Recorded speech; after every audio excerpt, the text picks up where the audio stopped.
Also this, as I alluded to earlier, Keir Starmer has today launched a 10-year plan with £500 million worth of investment to make sure youth services get revived. What does he specifically mean by that? And will it work?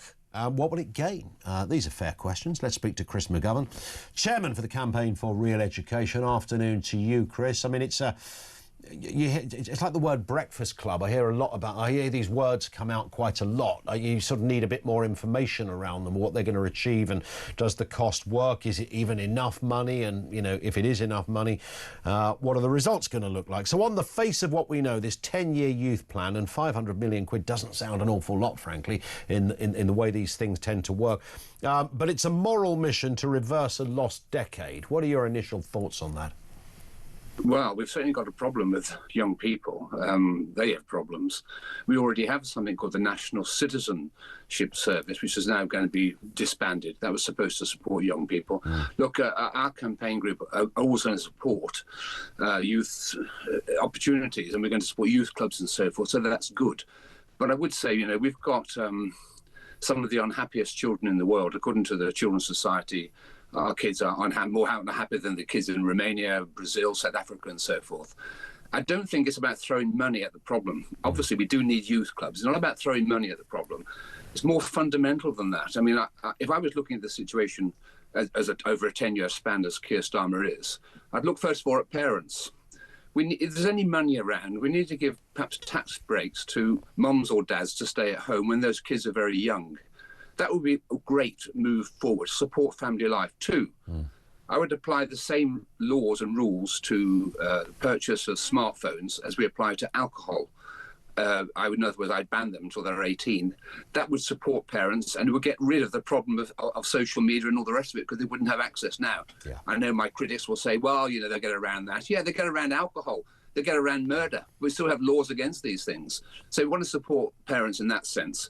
And you know, I think probably we've got to look at the broader picture of how we can help these children. Many of them are unhappy. I think what the Germans are doing, they're going to introduce voluntary national service, military service. We need a form of service to the community. It was John Kennedy, president, who said, don't ask what your country can do for you. Ask what you can do for your country. We live in critical times. A lot of young people want to be challenged. They'll rise to the challenge. So I think some form of national service, whether it's military or community, would be a great thing. So 3 solutions. Yeah. Help parents to stay at home.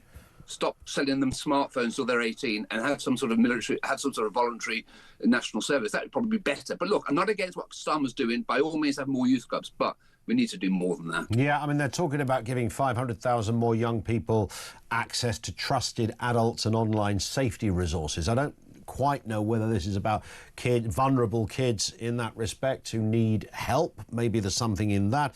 Apprenticeships to receive equal respect and opportunity as university routes, ensuring parity for vocational pathway. How many years have we heard that one, Chris? You know, we want to get all vocational. And then you speak to people in some schools and they say, actually, our school only really encouraged university because they were, you know, the Ofsted boys quite like that a little more than they do, you know, you becoming a hairdresser or a car mechanic.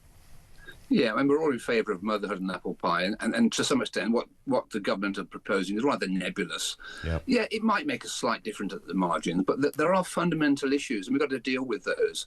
You know, I've been in India, for example, in schools in India, but they don't have anything. They're sitting on the floor, and they haven't got a chair. They're sitting on the floor, and yet their standard is about the same as ours.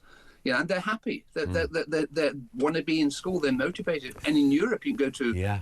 And you look at even Romania is a good example. Happy kids. Estonia, which we don't hear much about in any programme. Estonia, not the richest country in the European Union, but miles ahead in terms of its academic performance. You know, they're competing with Korea and with Hong Kong. And do we know why that is, Chris? Is anybody able to sort of drill down on that one? Well, the reason is that they have a more traditional approach to education. They have a teacher standing at the front of the class teaching the kids, not kids sat around tables, half of them with their backs to the teachers. We do need, if we can raise the quality of education and particularly improve vocational education, give those kids a future. In my view, we should stop the national curriculum at 14, and then we should say, right, you can go on either an academic pathway, which is great for some kids, or a vocational pathway. If you tell a kid you're going to learn to be a bricklayer or a hairdresser or a roofer, they'll work. They'll be engaged by that. Yeah. If you say you're going to study Shakespeare, much as I love Shakespeare, not interested. So we've got to make a better curriculum, and dealing with it the way they're dealing with it at the moment isn't good. We've got a problem in education. We have to raise standards. We have to enthuse kids. And you know what? We need some leadership, and we need great teachers in our school. And if that means paying teachers more, pay the great teachers more. And the majority of staff in schools aren't teachers, so cut back on some of the administrative staff. Yeah, good point. Chris, love it. Bit of back to basics, I think, within all of that. Chris McGovern, chairman for the Campaign for Real Education. What has gone? I mean, the smartphone, when you point the finger at the smartphone, I do wonder about smartphone. A friend of mine a couple of years ago took the smartphone from his daughter. She was about 14 at the time. And she squealed like a slaughtered lamb, his words, for hours. I mean, for hours. It was like somebody going cold turkey, like having heroin removed from them, despite the fact they're a functioning addict. It was horrific. He said he thought he'd committed some form of child abuse in taking this phone away, and it got to the point where they eventually came to a negotiation that she could have it back in an hour. He thought he was taking it away for a week, and he thought, well, if I don't, what's she going to do? And the thing I come back to on this, and I know I'm obviously not 14 anymore, and I haven't been 14, it was many, many years ago that I was 14. Finn, our producer, is nearer to that age. He's 15, so he understands what's going on. This is the bit I don't get. So my mate's daughter, who I know, she's a little bit older now, and a lovely girl, and her mates. If you see them together, obviously they're sitting there on the phone. You see her walking down the road, she's on her phone. I came back from work the other day, and this particular girl, it was pouring hard. She was walking down the road. So we live near each other. And I stopped, said, do you want to lift back? She went, oh, that's kind, thank you. She was on her phone, and she got in the car, and I thought, so I said, how's it going? how's college and all the rest of it? She was on her phone, and I thought, it's a bit weird, isn't it? Because I know it's literally like a 30-second walk, 30-second drive. But I'm sitting next to you in my own car, and I've just given you a lift. And this went, oh, sorry, I just replied to messages. What does a 14-year-old talk about on, when they're messaging, whether they're doing it through a Snapchat format, whether they're doing it through just WhatsApp? What have you got to talk about at 14? I don't understand it.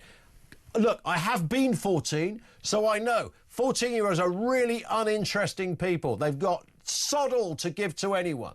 They've got no stories, no anecdotes, absolutely nothing. You are a barren wasteland, mostly a vacuous chamber of literally zero contribution to the world of interest, to politics. You're nothing to give, all right? You're 14, for God's sake. Nothing. You are of no interest. Even your own parents aren't that interested in you. That's the point of being 14. It's a phase of invisibility. So what are you talking to each other about? Just did some stocks and shares. You what? No. You're not that. Did you watch the football? No. What is it? Oh, he's a bit tasty, isn't he? Might be a bit of that. Yeah, I get it. Beyond that, what are you talking about at 14? There's not, Finn, number one on the list. If you had to say Finn was 14 10 years ago, what would you have said was number one subject, or was it kind of diverse? I don't even... Yeah, he says girls mostly. Would that be it? Would it mostly be that? What happened at school that day? Why do you want to talk about that? You finished school. Finn's saying there's a lot because you're 14. There's nothing. There's nothing. You are deeply uninteresting. You're 14. I haven't got a 14-year-old yet. I've got a very interesting 11-year-old. But when he becomes 14, he will, of course, descend into being uninteresting for that year. That's the point. Best ignored. Let them grow spots and other bits and pieces, and that's the end of it, right? Nothing to... What would you talk to your friends? OK, let's give people that are 14 the benefit of the doubt. You might have some things to talk to your friends about. For 18 hours a day? Seriously? Man alive.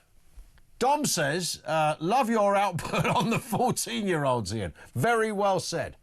What a ludicrous bunch of human beings 14s are. 13s, yeah, you're all right. You're just getting into that tricky phase where we go, I wouldn't want to be you again. Oh, your voice is broken, son. That's a bit weird. What's it doing? It's doing all that funny thing. Yeah. And a friend of mine gave his daughter a hard time when she had to wear a bra for the first time. Didn't give her a hard time, he said, but he just did stuff like, how's your bra? And it's enough to... It's enough to send her up the flipping wall. Poor thing.